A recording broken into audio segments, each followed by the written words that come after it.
Magia Interior de Robert Johnson. Como dominar o lado sombrio da psique. Parte 7. A sombra na meia-idade. Na meia-idade, ficamos cansados das viagens involuntárias de ida e volta entre dois extremos da gangorra. Vamos percebendo lentamente, caso estejamos atentos, que o meio termo é o melhor.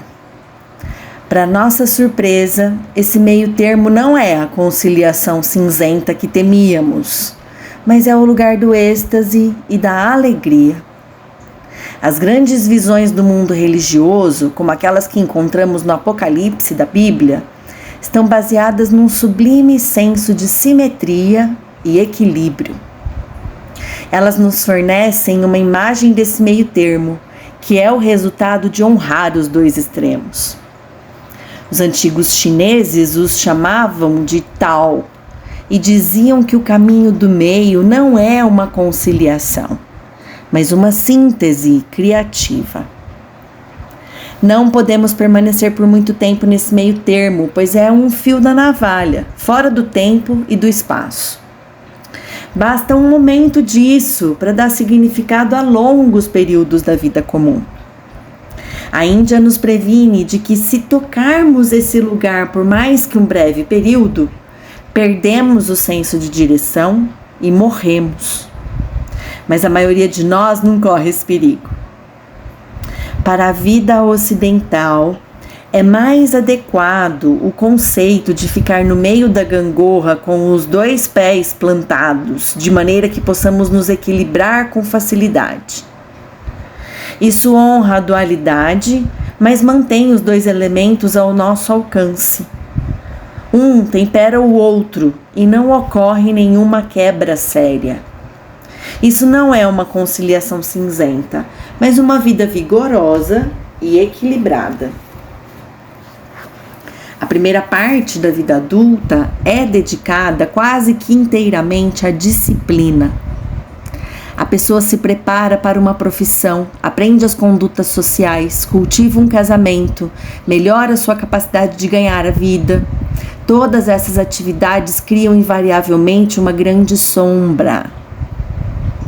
Alguns elementos tiveram que ser deixados de lado, elementos que tiveram de não ser escolhidos para produzir uma vida bem educada.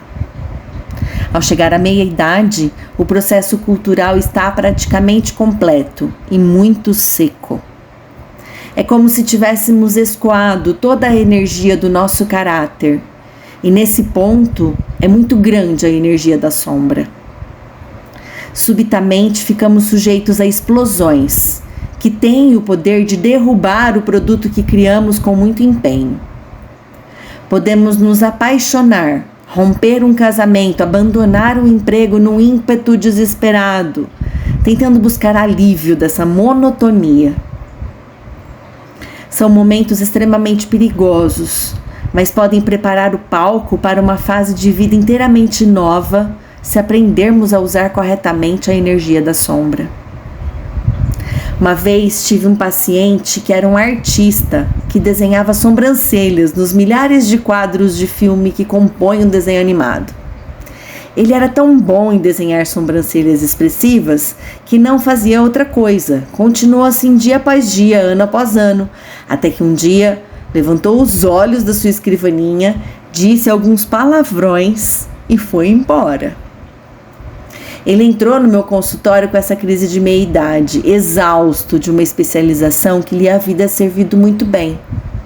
Eu lhe disse que ele havia exaurido totalmente essa parte da sua vida e teria de entrar em contato com a sombra não vivida se quisesse encontrar uma nova vitalidade. Como era uma pessoa muito gentil, esse contato lhe foi muito penoso. Aqueles palavrões involuntários foram um bom começo. Se conseguisse lidar corretamente com isso, encontraria uma nova fonte de criatividade e um novo impulso para a vida. Se lidasse de maneira ignorante, isso apenas resultaria em destruição, na perda da forma e da estrutura. O céu e o inferno estão separados apenas por um ato de consciência. A edição antiga de Psychology Today trazia um artigo muito bom para nos aconselhar a mudar de profissão aos 50 anos de idade. O autor descrevia a sensação de desgaste que a maioria das pessoas vivencia quando sua profissão atingiu o ápice e pouco resta a aprender. O artigo ousava sugerir que tirássemos 1 ou 2 anos para nos preparar para uma carreira totalmente nova. O comandante da Marinha poderia se tornar um pastor, e o revelador de filmes poderia se tornar um vendedor. Na Europa Oriental, existe um sistema de ensino de línguas para adultos que também conduz para um melhor aproveitamento dessa energia e evoca a vida não vivida. Nesse curso de estudo intensivo, a pessoa escolhe uma identidade totalmente oposta à vida atual. O professor universitário pode se apresentar como pirata, o vigarista como um sacerdote. As mais espantosas erupções de energia ocorrem dessa maneira. Essa energia ajuda a assimilar uma língua nova, uma tarefa que não passaria de outra ocupação enfadonha se fosse feita a partir da personalidade comum da pessoa.